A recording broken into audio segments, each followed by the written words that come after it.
Good evening. It's 6:30 p.m., May 8th, 2019, and the meeting of the Urban Design Commission will now come to order. May we have a roll call? Nicole Ream. Here. Monica Sullivan. Here. Jerry Winchester. Here. Barbara Cash. Here. Edith McKee. Here. Carla Baxley. Here. Melissa Morris and Art Clark are excused. Thank you. Thank you. Moving on to minutes. Looks like we have minutes from Wednesday, April 10th, 2019. May we have a motion to approve those minutes? Move to approve. And can we get a second? So we have a move to approve from Commissioner Sullivan and a second from Commissioner Baxley. Are there any objections, corrections to the minutes? Hearing none, the minutes are approved. Moving on to special order of business. Are there any disclosures? Yes, I need to recuse myself from case 2019-0052. The petitioner works for the same employer that I work for. Okay, can I get a motion to direct Commissioner Baxley to participate in case 2019-0052? I have a motion from Commissioner Winchester. Can I get a second? And a second from Commissioner Sullivan. Can you speak to your motion, Commissioner Winchester? Thank you, Madam Chair. Don't intend to support the motion. I do feel there is potential conflict of interest. I'm not sure that we all need to vote on this. If there is disagreement, nod your head. Otherwise, if we all are in agreement that she should recuse herself, I would say let's do that. Okay. You are recused from case 2019-0052. Is there any other disclosures from anyone? Commissioner McKee? I need to disclose that I am a resident of Airport Heights. I saw that they have an item on the agenda that goes through that residential area. Okay. Can I get a motion to direct Commissioner McKee to participate in the, I'm sorry, is this for case 2019-0052? Okay. I'm not requesting to recuse myself. I'm just disclosing. Oh, okay. I'm sorry. Okay. Are there any issues with her participating? Okay. Are there any other? Commissioner Cash. I would like to disclose that I was not here for the last two meetings and therefore will not be voting on those resolutions. Thank you. On the consent agenda. Okay. Thank you. Is there anyone else who has disclosures? Okay, I actually do have disclosure.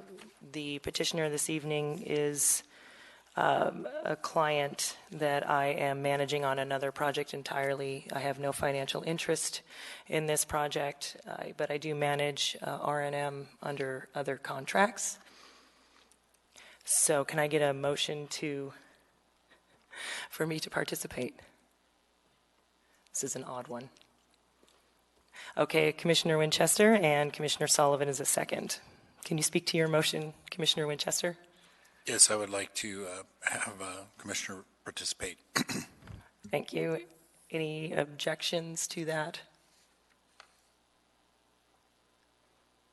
Hearing none, I will participate. Okay.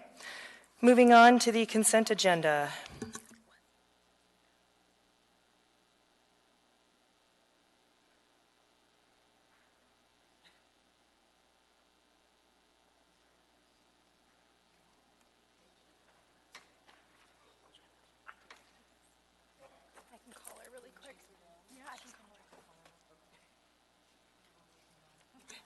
Sorry, a little delay here. We have a commissioner that needs to be here for one more item before she recuses from the public testimony or the public hearing. And so we're going to try to chase her down before she leaves the parking lot. So just bear with us for the moment. Thank you.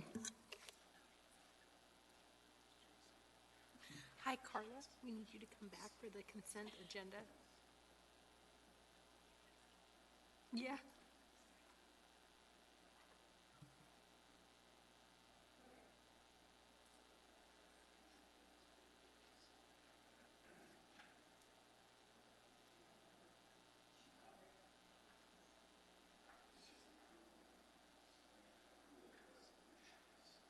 Without this commissioner, we do not have a quorum, and so we have to wait for her to come back in so that we can approve the consent agenda and get those items off the list, or they stay on for another month.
Okay, we are now on to the consent agenda.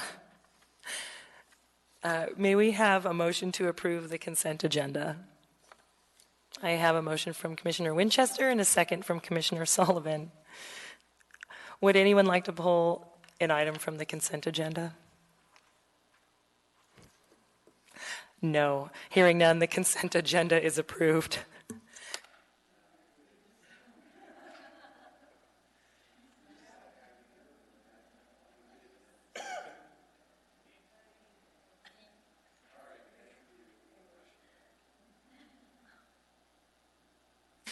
Okay, so we're moving on to public hearings. We have a short board this evening, so I am going to go ahead and read how we can postpone public hearings if necessary. So when there is a short 5-member board or commission and a postponement is offered to and agreed to by the petitioner, they will be moved to the next regular agenda. This should occur within 30 days, which does not require renoticing the case with new public hearing notices and advertising. If the petitioner is willing to postpone but unable to attend the next available meeting date within 30 days, the petitioner has a one-time only option to choose the next date.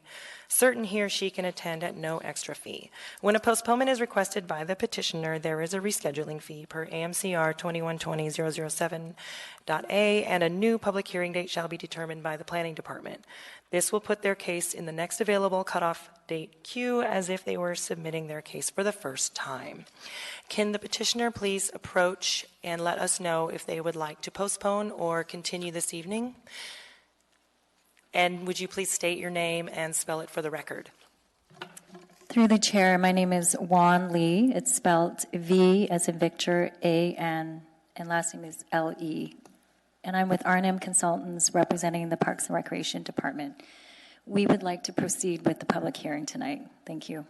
Thank you very much. Okay, so we're moving on to the one case we have on the public hearings, which is 2019-0052. Parks and Recreation is the petitioner. And I need to now read another set of line items for the public hearing. So let me go ahead and state how the public can testify. The procedure by which the public may speak to the Urban Design Commission at its meetings is: 1, after the staff presentation is completed on public hearing items, the chair will ask for public testimony on the issue. 2, persons who wish to testify will follow the time limits established in the Urban Design Commission Rules of Procedure. 2A, petitioners, including all of his or her representatives, will be given 10 minutes. Rebuttal by the petitioner may be allowed when time has been reserved. 2B, representatives of groups such as community councils and PTAs have 5 minutes. And 2C, individuals are given 3 minutes. Number 3, when your testimony is complete, you may be asked questions by the commission. You may only testify once on any issue unless questioned by the commission. Item 4, an individual may have appeal rights relating to any action the Urban Design Commission takes, except commission recommendations to the assembly which are not appealable. Appeals must be filed with the clerk's office within 20 days after approval by the Urban Design Commission of the resolution, which is the commission's final decision. A fee for the appeal is required at the time of filing. Okay. With that being said, can we get the staff's presentation for case 2019-0052, trail review of the Chester Creek Urban Single Track Trail Project for the development of multi-use urban single track trails within the Chester Creek Greenbelt? Thank you. The Municipality of Anchorage Parks and Recreation Department is proposing to use $150,000 municipal park bond to construct approximately 2.5 miles of unpaved urban multi-use single-track trails within the existing Chester Creek Greenbelt between Valley of the Moon Park and Goose Lake Park. These trails would intersect with the existing paved Chester Creek Trail at numerous points and sometimes travel directly parallel to it. Existing social trail alignments are anticipated to be used as the basis for all of the trails proposed as part of this project, and no intersections with the Municipality of Anchorage or Alaska Department of Transportation road rights-of-way are planned. The Parks Department seeks Urban Design Commission approval to begin Phase 1 construction in July 2019, following a public involvement process that began in December 2018 and is documented in the application. Concept maps of the trail segments anticipated for Phase 1 and subsequent phases are also provided in the application. Looking at existing conditions, the Chester Creek Trail is a paved urban multi-use trail with high volumes of bicycle and pedestrian traffic that regularly exceeds an average of 1,000 users per day in the summer season. Given the heavy use and urban location of the Chester Creek Trail, the trails proposed in this project may require special attention to trail user volumes and potential conflicts at intersections. Looking at in the existing conditions, some historic and cultural resources, the Chester Creek Greenbelt was also a traditional Dena'ina hunting, fishing, and camping area through at least 1911. Dena'ina Village with cabins and houses also existed in the Greenbelt as late as 1927. As such, historic and cultural resources may be found in the project area. The municipality is in consultation with the Native Village of Eklutna and the Historic Preservation Commission to identify appropriate strategies to mitigate any impacts. And you were passed out a set of letters prior to the hearing that documents the most recent coordination between the Parks Department and HPC and Native Village of Eklutna.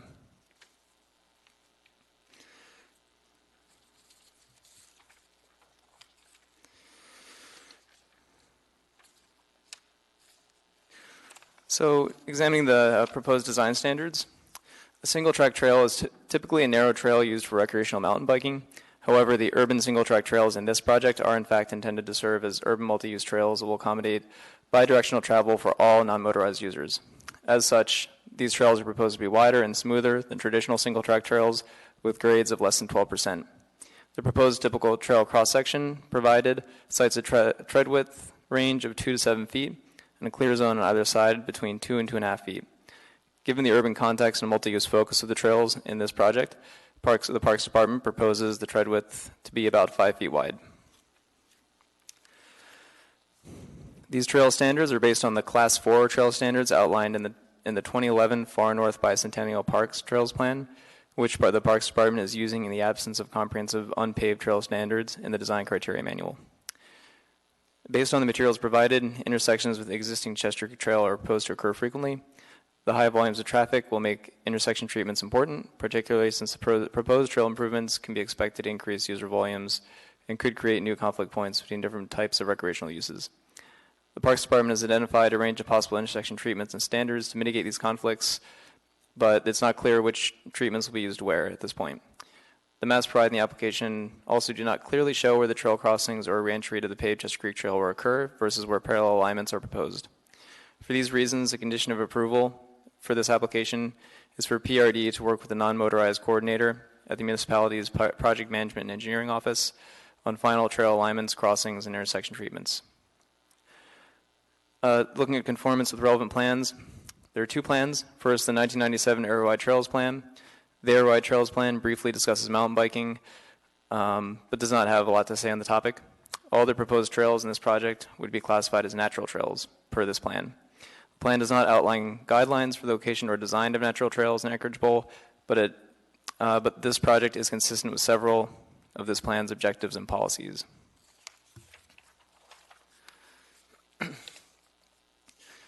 The second relevant plan is the 2006 Anchorage Bowl Park Natural Resources and Recreation Facility Plan.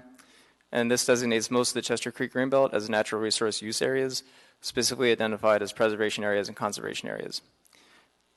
Based on the priorities for those lands identified in the table on page 8 of the staff packet, the proposed trails in Chester Creek Urban Single Track Project appear to be mostly consistent with this parks plan designations, provided disturbance is minimal. Finally, looking at Title 21 compliance, AMC 2105-1, Table of Allowed Uses, trails are a form of active recreation, and active recreation is an activity specifically included in the park, public, or private use type. That use type is allowed in all zoning districts. AMC 2107-060E5, trails. While it is not clear if the proposed trails will meet the standards for unpaved trails in the design criteria manual, as required by this section in particular, the non-motorized coordinator at the municipality has expressed support for any slight deviations that may occur, given the more defined unpaved trail standards that are outlined in the Far North Bicentennial Park Trails Plan and that is being used by this project. The condition of approval for non-motorized coordinator review will help ensure that the trails and intersections are constructed to design standards that are safe and accessible for everyone. And looking at AMC 2107-020, natural resource protection. In comments, Watershed Management Services stated that the proposed alignments are not detailed enough to determine flood hazard requirements per 2107-020. A condition of approval is therefore recommended to resolve all alignments with Watershed Management Services prior to construction to ensure mitigation of any potential impacts to natural resources.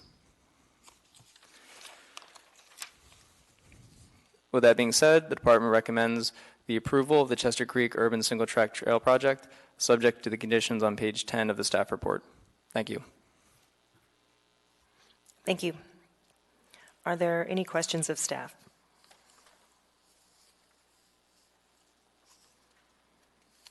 Okay. Will the petitioner please come forward?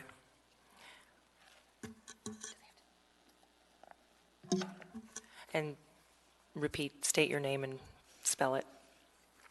Through the chair, thank you. My name is Wan Lee, Vanle.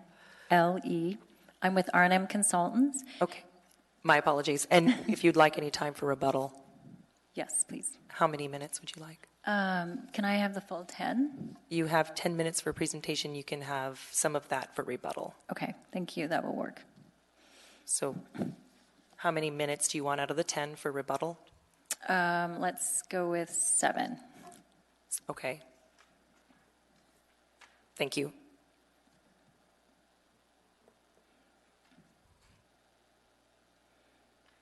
Thank you. Okay. Thank you very much for having us here. So this project started in 2016. It was a community-initiated project with Zach Fields and Christina Grande, single-track advocate board members, and major users and bikers of the Chester Creek Trail.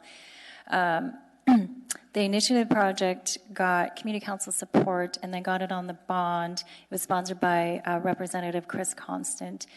Last year's bonds passed, the money got allocated to Parks and Rec, and it went from a vision to a project.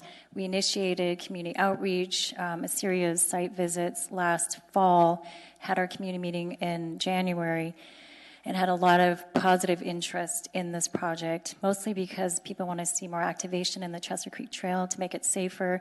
These are existing trails for most of the segments, and the Parks and Rec Department through this project will be formalizing them, activating spaces, getting more people into the Chester Creek Greenbelt, providing an alternative route when there are animals such as moose blocking the existing Chester Creek Greenbelt Trail. Also multi-use, multi-directional, all users. These are not the single track trails that are on the hillside or Kincaid Park. They're meant for beginners, women who would like to get into the sport but don't really know the more technical and expert trails that are on the hillside and far north, and Kincaid. And so this is really a gateway to learning how to mountain bike in our urban context. It's also very accessible because you don't have to drive your bike to a park. You can just get on it from many access points along the Chester Creek Greenbelt and have the, mountain biking experience, but in an urban context. construction is slated for this summer. The Parks and Rec Department has less than $100,000 to begin construction of roughly 2.5 miles of trail. And with your approval tonight, they can start the summer using YEP crew, and also the trail builder, John Underwood from Happy Trails, is also on the project's planning and design team. So he helped with the routing of the trails, and he's going to be doing the construction this summer. The consultation with Native Village of Eklutna, such as Colin mentioned, has begun. Formal meetings started last week. There are follow-up site visits.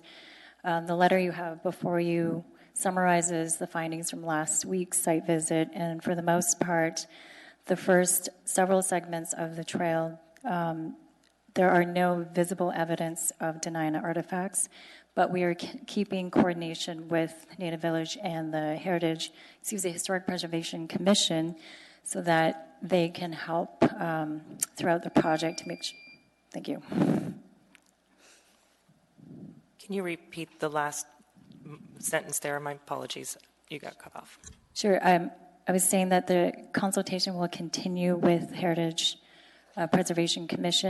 Historic Preservation Commission and Native Village Eklutna as the project moves along. Thank you.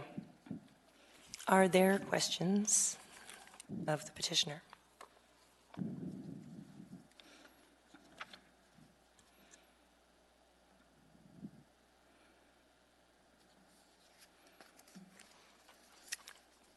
Commissioner Cash?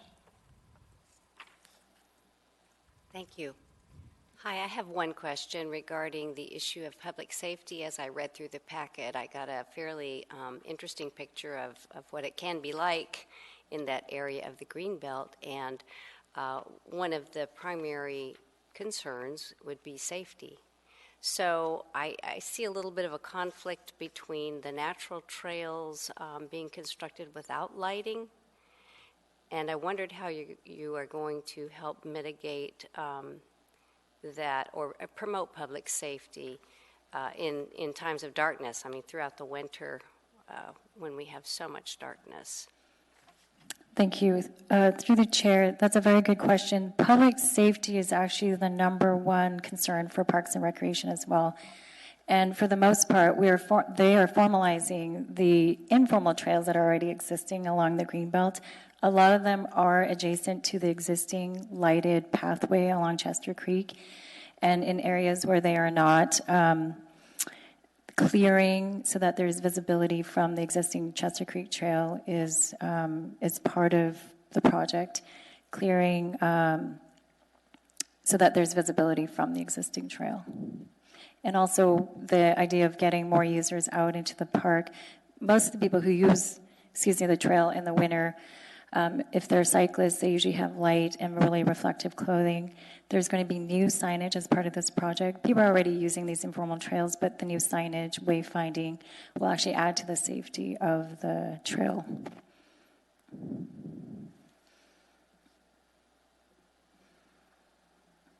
Okay, so as I understand it, it's the clearing.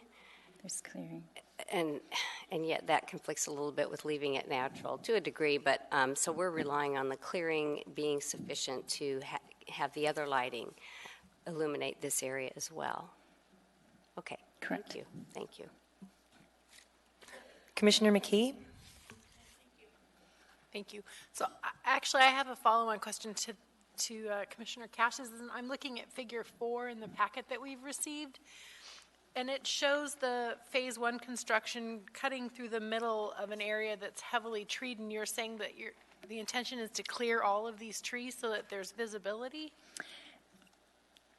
Through the chair, just to clarify for Commissioner McKee, there is actually an existing trail along there. It's not the paved Chester Creek pathway, but there is an existing trail. And so we're formalizing it as part of this project. The intent is not to clear all of those trees. One of the conditions of approval is to make the trail roughly 5 feet, and then there'll be almost 2 feet on each side for some clearing. But that whole section of tree is not going to be cleared. So then then riders on the trail won't necessarily be visible. Riders, bikers, through the chair, riders, bikers, dog walkers. There is an adjacent dog park there, and the parking lot at Valley of the Moon is well lit as well. I think and maybe, I don't know, Maeve, if you want to add anything to the safety concerns. Please make sure to state your name and spell it for the record. Okay, through the chair, my name is Maeve Nevins Louter. Maeve, M-A-E-V-E, Nevins, N-E-V-I-N-S, Louter, L-A-V-T-A-R. So I'm the project manager on this project, and just to clarify the clearing, what we're referring to. So the corridor would be 5 feet with about 2 feet on either side, and that would be a pure clearing. However, we do want to maintain existing trees whenever possible, because that does add to the feeling of being in nature and part of a single track experience. But when we talk about clearing, we're specifically talking about limbing up. Our standards are often 10 feet, so if you can hold your hand up in the air, that's about 10 feet. And that's usually our sightline corridor. And that's been actually given to us, provided to us as a guidance from the Fish and Game Department. We've been working with the State of Alaska Fish and Game Department for many years now on our single track trails and to improve the safety as it pertains to wildlife. In this case, because we are running adjacent to the existing Chester Creek Trail, we're now talking about intersections and other areas, so a lot of those sight lines will have to be cleared out. And again, the clearing, it's more of a limbing, not necessarily the full tree. So it's just lifting up that canopy and also clearing the shrubbery on the ground. As you know, when we build next to a wetland area, we actually want to maintain as much of that vegetation as possible, because it actually reinforces the greenbelt corridor and holds the bank of the creek in place. And so in those areas, when we're right next to a creek, we want to maintain as much of that root system as possible. So again, it's more of a limbing scenario in that situation. And a lot of the trail that we're proposing, well, first of all, it's on disturbed land already, and it's mostly social trails. And what we would be doing is basically linking that whole system together with an overlapping system of wayfinding that would include our emergency locate system. So right now we have the mile markers every half mile, and they have an emergency locate number on them that people can use. And we've found that incredibly effective. We just had a phone call yesterday, and someone was helped that got hurt on the coastal trail from one of those mile markers. So the system is working. All of our emergency responders have those locates geo-referenced, and if a call comes in and someone can identify the closest mile marker, then it pops up on the map that the emergency responders have, and they're able to identify them quicker. So there's a couple prong approach. The third prong to that is actually an etiquette component, and we are working with local bike shops and local advocates to educate, and that's another part of the signing, but also the public messaging where, biking and using the trails, especially at night and in winter, is something that we all can do. And that group of our community is out there helping to advocate and get more and more people out there, especially in the darker hours of the daylight or the daytime. So it's this sort of three-prong approach. So the physical design aspects, the vegetation limbing and clearing, and then the community outreach and the advocacy. Is that it? Looks like we have something from Mr. Hodges. Yes, per the lighting question, I just wanted to jump in and also note that in the 2006 Parks Plan, higher levels of lighting, if any, are discouraged, since this area, the greenbelts, and most of it is in a preservation and conservation area. Thank you. Looks like we have Commissioner McKee. Sorry. So I'm looking at Trail CC 101 and CC 1 and CC 4, which don't parallel existing trails. They kind of cut through these green areas that are well-known homeless camp areas. Is there a concern, or have we thought about the fact that if we clear these 5-foot places through the woods, it's essentially a perfect place to set up a homeless tent? You want to have Josh? Do you want to speak to this, Josh? Yeah. Josh Durand, Park Superintendent, Josh Durand, Durand. And if you could repeat the question, please. I'm looking at Figure 4, and it's trail marked CC 101, CC 1, and CC 4. I see the other trails that are closely paralleling an existing trail where I'm assuming the single track rider would be visible from the existing facility or from the Valley of the Moon Park that's here. But some of these, maybe CC 4 and CC 101 are cutting. I ride through this area on a regular basis. We ride from Airport Heights out to, the bluff out here. But, I know that this is a commonly used homeless camping area. Is there a concern that clearing these trails, making a 5-foot relatively flat gravel surface is going to become the perfect area to set up a homeless tent? So I'd respond to that in observations our department have noticed with homeless activities. So the Chester Creek Corridor is one area in town that is definitely subject to this activity. Last year, we did perform site clearing that's been identified, so essentially trying to keep brush out of the 3-foot to 8 to 10-foot range. And we did perform that throughout the entire Chester Creek Corridor for a 100-foot wide swath, with the middle of it being the Chester Creek Trail. And our observations is the homeless camps don't actually like to be visible to the public. They prefer to have a hiding spot. So this is not only a mechanism to take back our public spaces and these spaces that are for activation and for natural resources, it also, I don't foresee the trail specific being utilized for camps.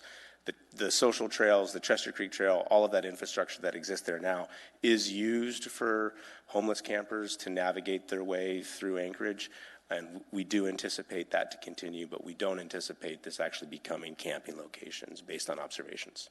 Thank you. Okay. Commissioner Winchester. Thank you, Madam Chair. But this was sort of a follow-up, so Mr. Durand, possibly you can answer it as well.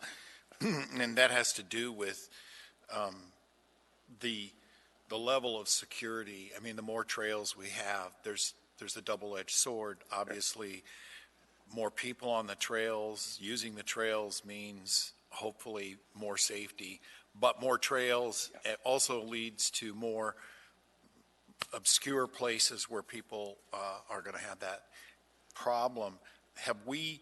Has this been addressed with public safety, the police department? Have they decided they're going to assign additional bike riders here? Has there been any evidence? Because quite frankly, as a lifetime resident of Anchorage, our situation is dire right now, extremely dire. And anything that we do that creates additional protection requirements for our citizens is really a problem. So I guess what has been done for that? Agreed.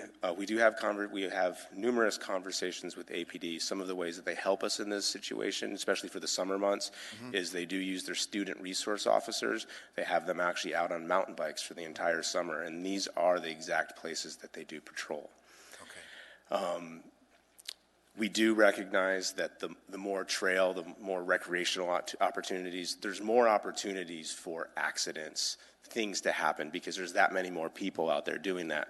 But at the same time, we see this activation of improving those activities. And some of the great examples we have of this have been some of our parks that have dated playgrounds, that these playgrounds actually turn into places where people do nefarious, illegal activity, use drugs, drink alcohol.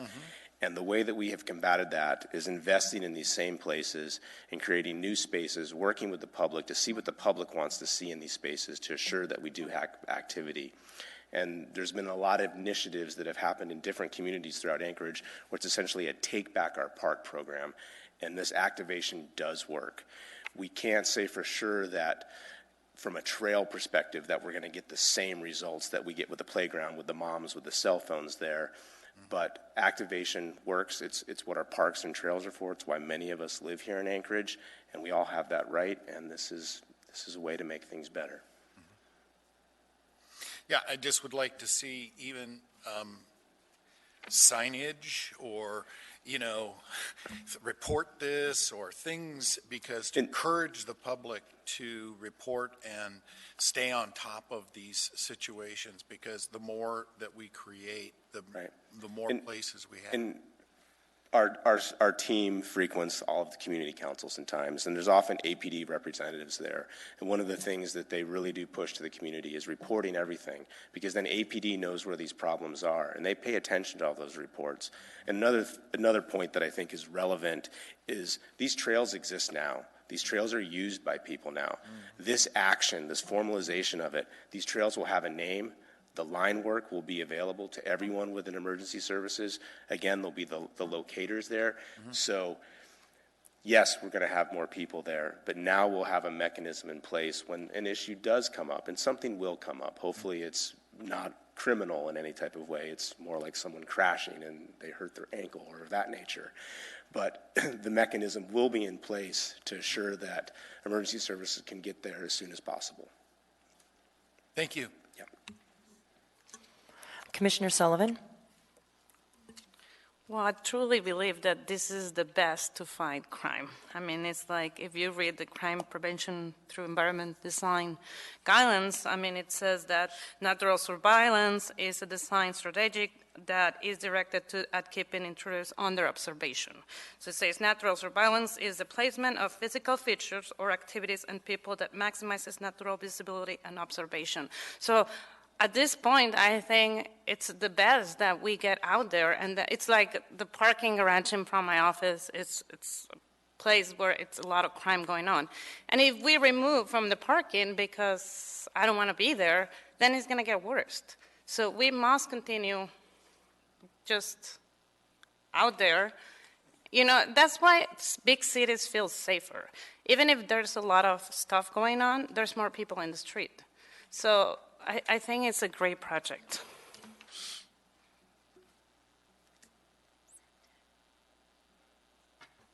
Are there any other questions of the petitioner? Commissioner McKee? Hi, thank you. I have two questions. So I'm looking now at segment 5, and I know that Takishla Park has recently adopted a plan to develop their recreation in this area. Have they seen this plan? Yes. Yep. And then my other question is, and I like this, so I hope you don't feel that my questions are me, I think this is a great plan, is that AO 300 was recently put into place by our former governor, and one of those was the inclusion of indigenous languages on signs. And so if you're going to be putting signs along the trail, I would encourage you to put in interpretive panels that include the indigenous names and some of the history of the locations through here. I think that would add a really nice, informative to the public of the history of the indigenous people who use this area. Sure. Through the chair, do I have to say my whole name? Okay, through the chair. We are actually our nonprofit partner, the Anchorage Trails Foundation, the Anchorage Park Foundation has an initiative called the Trails Initiative. They also have an initiative called the Placemaking Initiative, and through them we are working with local landscape architects and designers to improve our wayfinding. And part of that you've seen already. We've already been able to implement that with the money we have in hand. But what you haven't quite seen yet is the great gateways and the kiosks and the maps and all the interpretive signs that are part of that package. And we're trickling into our funding stream right now, and you'll start to see that as the season goes on and into the future. But ironically, as this project became developed, one of the beautiful aspects of this project and this process in the Urban Design Commission is that we did make contact with not just Eklutna Village, but also tribal leaders from the Kanik tribe, which I didn't know that was even a possibility. And today, the last email I sent, we were talking about logistics for tomorrow, where we're having a cultural sites tour, and then they are actually going to go out on the trail with us and our trail builder, because while there are not sites that we know yet. If we happen to find any, that's an incredible opportunity for placemaking and also interpretation. And so while we may not do something right away, we're going to be working with our Schools on Trails coordinator from the Anchorage Park Foundation. Our youth employment and parks manager is here and here tonight, and he and his team are all looking for educational opportunities. And ironically, I feel like this project has brought us so much closer to a group in our community that we've been trying for years to try to work with and collaborate with. So this is actually an incredible bridge building component, and part of why we have a great need for gateway projects such as this, or beginner trail systems, or beginner playgrounds, or whatever the park assets are. So that is one of the attributes, and I think it's only going to strengthen what makes an Alaska Trail Alaskan and uniquely Alaskan. So yes, we are honoring that and excited for that to roll out. Are there any other questions? I have a question, and I think based on what you've just said, this would not be a concern, but just based on the letter that was handed to us regarding your coordination with the Anchorage Historic Preservation Commission, would you be okay if we added a fifth condition to continue coordination with AHPC to ensure multicultural features are preserved? Through the chair, yes. Okay. That would be great. Thank you. Okay. If there are no further questions of the petitioner, we will now open the hearing to public testimony. I have no other questions. Is there anyone here that wishes to testify?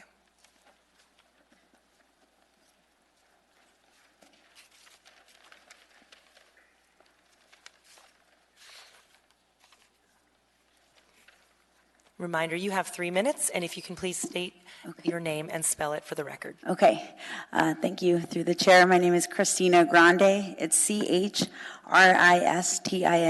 and Grande, GRANDE, just like Starbucks. 2001, and Maeve and everyone, Josh, explained the project. Zach and I, in 2016, were avid riders here in Anchorage. I used to live in South Addition at the time, and he was in Fairview. And we rode bikes a lot in the winter time, actually training for the Susitna 100. And so that's a 100-mile bike race in the valley. So the challenge was to ride as many miles as possible in the Anchorage Bowl area. And in the wintertime, at that time, it was not that bad with homeless camps, or even, and that was before the murders and, all the weird stuff that was happening in the Chester Creek. So we actually walked those trails that were already established, those social trails, and we were just thinking like, wow, this would be really cool if we can kind of have a really fun, like, urban single track trail that would go off the Chester Creek Trail, and it would also help alleviate even traffic in the wintertime when you have skiers and dog walkers and, and now like more fat bikers are out there on the trail. So it's been a long time in the making, and I've been really super impressed with just like how this is all unfolded and how much support the community has given us. And I actually work here at a local bike shop, so I'm always constantly talking to cyclists here in town and runners, and sometimes it's it's kind of disheartening to hear, like, people don't feel safe in their own trails. Zach is originally from Virginia. I grew up in San Francisco, but I moved to Alaska 12 years ago. And so I'm not a lifelong Alaskan, but just over the 10 years, I've seen such a big change in the green belt system. And I used to feel like super duper safe and like no problem. I'm from San Francisco. I got this. And then now it's like, well, okay. You have to think twice about where you're going to ride, especially at night. In the wintertime, I actually have no problem riding at night because the lights that we do have is super, super bright. We are wearing reflective outfits, and usually there's less people in the woods in the wintertime. So, in San Francisco, I've also seen this similar approach where, there were parks that were isolated. They were kind of like ghost town. A lot of bad things were happening in them. And then all of a sudden, these really nice trails were created. And now when I go back to San Francisco, I'm like, wow, this is park has been revived. You know, people are using it. It's like activating your own space. So it's really fun to see that in that urban setting. And I totally believe that Anchorage can do that same thing. You know, I bought a house here. I'm in it to win it in Alaska. And so, I really thank you guys for even considering this and talking about it tonight. Thank you very much. Or do you have any questions? Thank you. Do we have any questions? No questions. Thank you very much. Thank you. Is there anyone else who wishes to testify?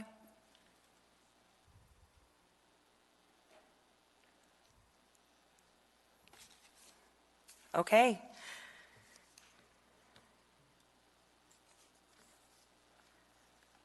All right. So would the petitioner care to come forward and use their remaining time for rebuttal?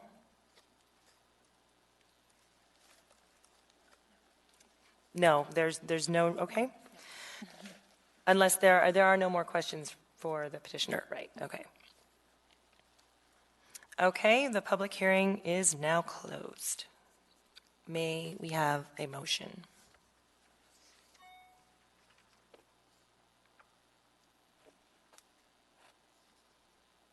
I have a motion from Commissioner Cash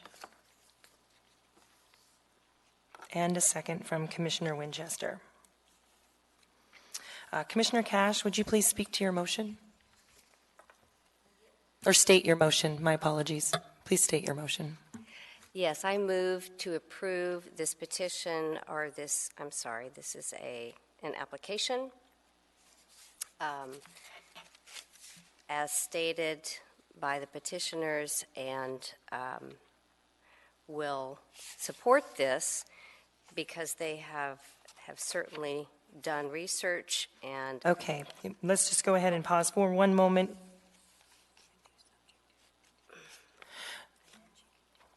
Oh, did I not state the case? Oh. Okay, so what we'll need you to do is go ahead and state that you move to approve the case and the number and what the case is, and then subject to the department's recommendations and anything else that you might want to add if you wanted to add additional conditions. Yeah. And then you can speak to your motion once you've stated that. Thank you. All right. I move to approve this is an application, so the application, the case number 201-0052, approval of the Chester Creek Urban Single Track Trail Project. The location is various lots owned by the municipality within the existing Chester Creek Greenbelt between Valley of the Moon Park and Goose Lake Park, and there is no site address.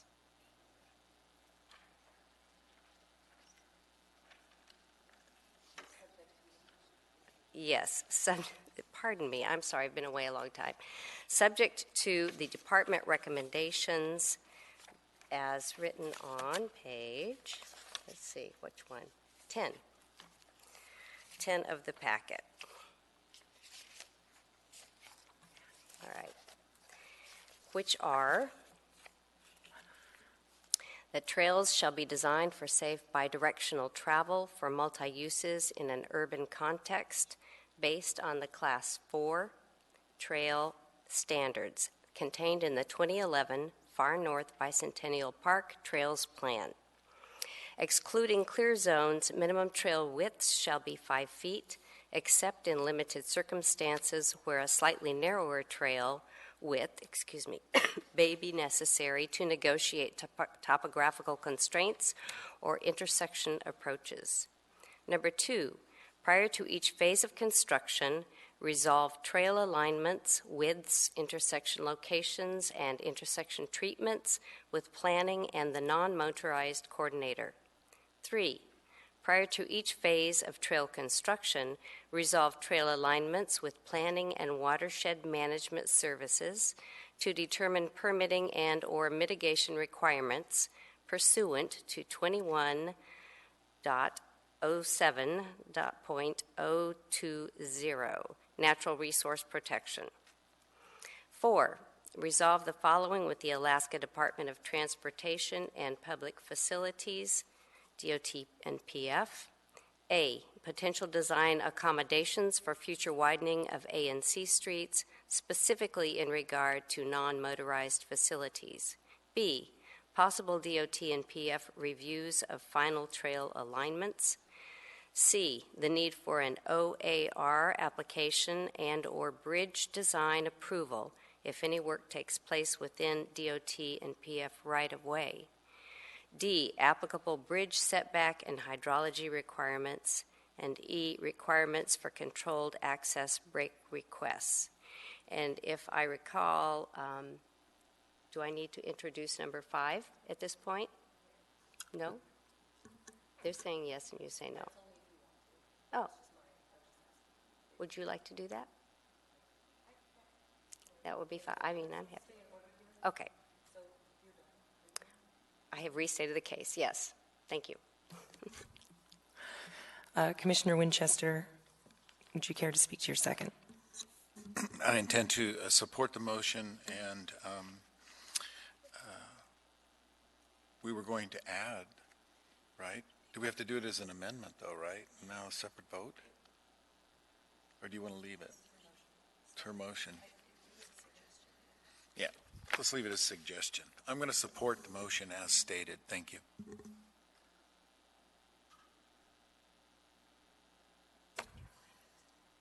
Commissioner Sullivan? Oh, Okay, so we just need to add as a finding that we really recommend to develop a management plan to direct actions for identifying, assessing, and mitigating historic and cultural resources. thank you, Commissioner Sullivan. We may also want to speak to the findings in the staff's packet, and I can go ahead and speak to those, or am I not allowed? Can I speak to those?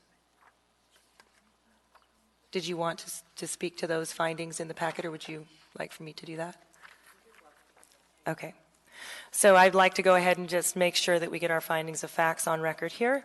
That first, that the project meets several of the 1997 area-wide trails plan objectives and policies as stated or as written in the staff's packet of 7. I'm not going to read them all.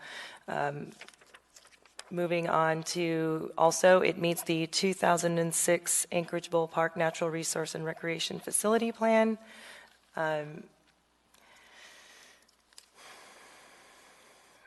As defined on page 66 of that plan.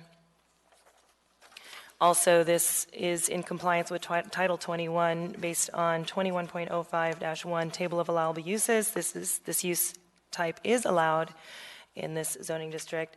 2107-060E5 trails. This, while it's not clear if the trails meet the standards, the condition of approval that we've just approved would review, or we may approve, would require a condition for the petitioner to work with the non-motorized coordinator to make sure that the trails are safe and accessible. 2107-020, natural resource protection. Petitioner has agreed as a condition of approval to resolve all alignments with watershed management prior to construction to ensure mitigation of impacts to natural resources. And that's all I had.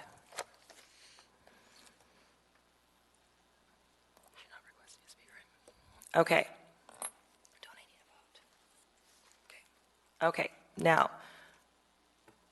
we have a motion on the floor and a second. Can we get a vote?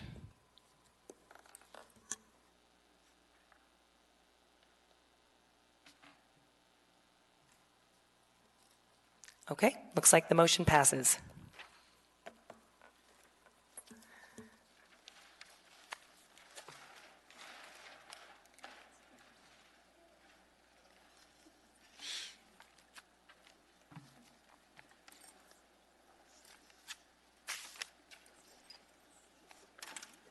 Okay, that I think is the only other item we had officially on our agenda. I would like to talk to the commission about the previous meeting, and we can do that off the record, if that's okay with you guys. So I think we're ready to get a motion to adjourn unless anyone has anything else they'd like to add. Okay. I have a motion to adjourn from Commissioner McKee and a second from Commissioner Sullivan. Meeting's adjourned.